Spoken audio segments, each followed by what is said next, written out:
आवाज महाराष्ट्राचा।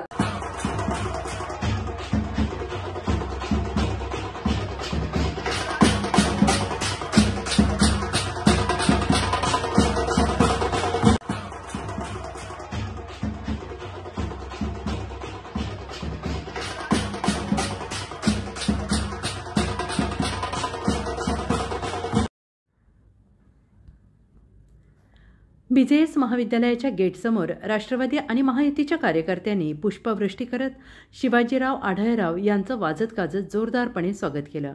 वाघोलीमध्ये घड्याळ तेच मात्र वेळ नवीनचा नारा घेऊन शिरूर लोकसभा जिंकण्यासाठी माजी खासदार महायुतीचे उमेदवार स्वतः वैयक्तिक गाठीभेटी घेऊन आपला प्रचार करत आहेत। त्यांनी श्री मारुती भगवंता गाडे उपसरपंच वाघोली ग्रामपंचायत यांच्या निवासस्थानी चहापानानिमित्त थांबून महिला कार्यकर्त्यांशी संवाद साधला। यावेळी जनता हीच माझी ताकद कार्य अहवालाचे वाटप करण्यात आले। महायुतीतील महिला पदाधिकाऱ्यांनी घड्याळ तेच वेळ नवीचा नारा देत आढळराव पाटलांना प्रचंड मताने निवडून देण्याचा संकल्प करत दादांना विजयासाठी शुभेच्छा दिल्या।